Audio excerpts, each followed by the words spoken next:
The morning the Keth-Voral came back, I was on my second cup of coffee. That is not the opening people expect. They want fire in the sky, klaxons, the drama of first contact replayed in reverse. What they get, when I tell it, is the image of a woman at a duty console aboard Keth-Voral platform, northern approach corridor, low Earth orbit, watching a transit signature bloom on her board like a bruise spreading under skin. Slow. Predictable. Exactly where the models said it would be. I had been watch commander on Keth-Voral for 11 years. Before that, I spent 6 years on the surface batteries at Vera Station and for more aboard the carrier Onderson running targeting drills that would never, we all privately hoped, become anything more than drills. 21 years of preparation for a morning I had been told, since the academy, would come exactly once and would last exactly as long as we made it last. The transit signature resolved into mass return at 0412 station time. 41 vessels. Capital class displacement on the lead units. Escort tonnage fanned behind in the Keth-Voral spread formation we had reconstructed from the signal's own navigational encoding. They were not hiding. They had no reason to hide. They were coming back to a dead world to collect what they had left behind, and dead worlds do not watch the sky. I set down my coffee and keyed the all-platform tone. One long pulse. The sound every crew member on Keth-Voral had been trained to respond to before they were trained to do anything else. Contact, I said into the open channel.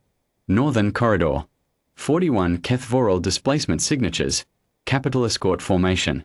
This is the real one. Everyone to stations. Do it quietly.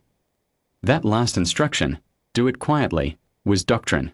Commander Keth-Voral had written it into the platform standing orders 40 years before I arrived, and every watch commander since had kept it.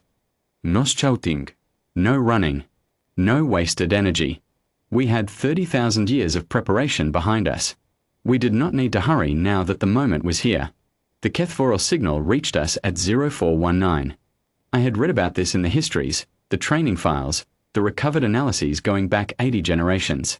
The original signal, the one they had left buried in the upper crust of 3 continents and the floor of 2 oceans when they withdrew, had been designed to activate on the return frequency of a dominance fleet at approach range. A beacon that said, "We are here, the planet is primed, begin the harvest sequence." They had expected silence between the planting and the return. They had expected to transmit into a waiting void. What they got was an answer. Not our answer. Their signal, their own encoding, their own carrier frequency, returned to them from 47 orbital platforms, 212 surface batteries, and every warship currently in Earth's near-space corridor. 30,000 years ago, a Keth-Voral technical team had buried their most sophisticated long-range communication and activation technology in Earth's crust. We had found the first cache within 400 years. We had the last of them within 800.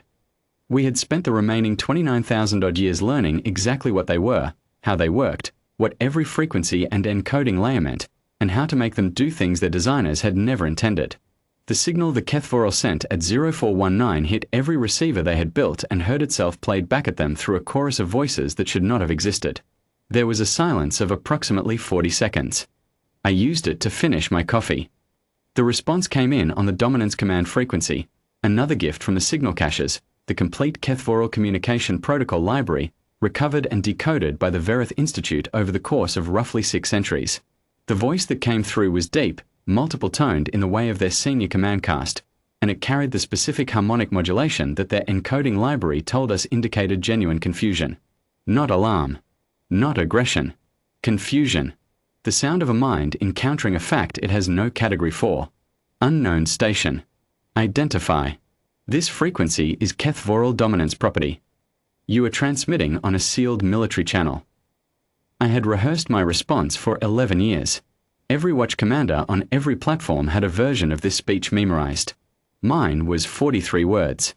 I had trimmed it down from 60 over the years, cutting everything that sounded like performance and keeping everything that was simply true. I keyed the dominance command frequency. The transmission suite on Keth-Voral was built on recovered Keth-Voral components, which meant that when I spoke to them in a signal they could not distinguish from their own hardware. That had been intentional. Everything had been intentional. This is Watch Commander Sarah Varel, Keth-Voral Orbital Defense Platform, Earth Corridor Authority. You are transmitting on our frequency. We have held it for 29,000 years. Identify your fleet, state your purpose, and hold your position. You are within our defense perimeter. Another silence. Longer this time. I watched my board. The Keth-Voral formation had not moved.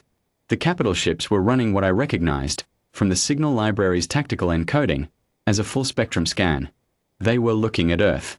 They were looking at Kalaran and the 6 platforms flanking it in the northern approach corridor. They were looking at the surface, at the warship's holding position in the middle atmosphere, at the battery arrays lit up along the Terminator line. What they were seeing was a planet that had been a resource world, empty of meaningful civilization, seeded with their own technology, scheduled for harvest, when they had left. What they were seeing now was something their models had no language for. The megastructures on Earth's surface were visible from orbit.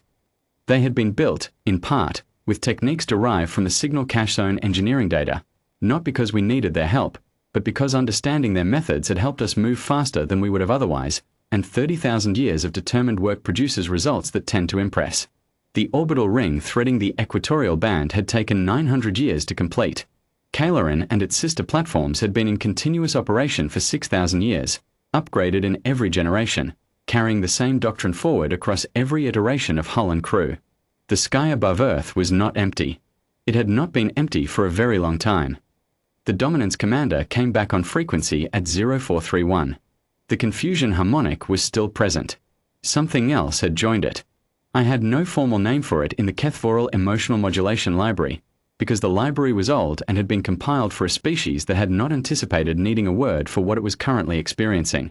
The closest translation the Institute had ever settled on was a phrase that meant, roughly, the feeling of reaching for something you set down and finding it has grown teeth.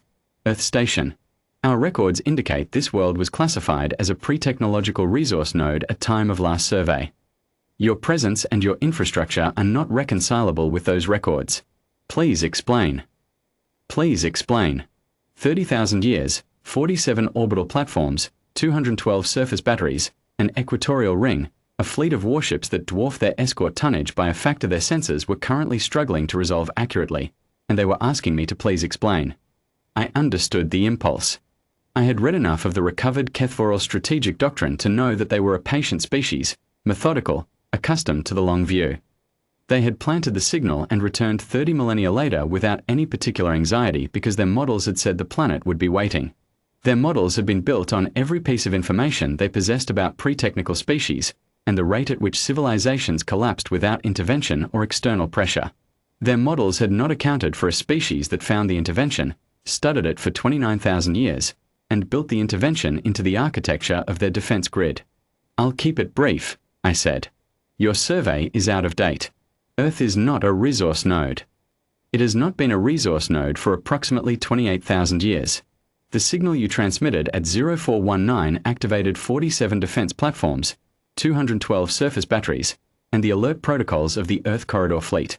Those systems were built on the technology your teams left behind, which we recovered, decoded, and improved upon. We have been waiting for you to return for a very long time. I paused. This was the pause that was also in the doctrine, built in by Vorus and every commander after him. A breath's length. Not for effect, because we were not performing, but because what came next deserved its own silence. You are not in danger. We do not conduct first strikes.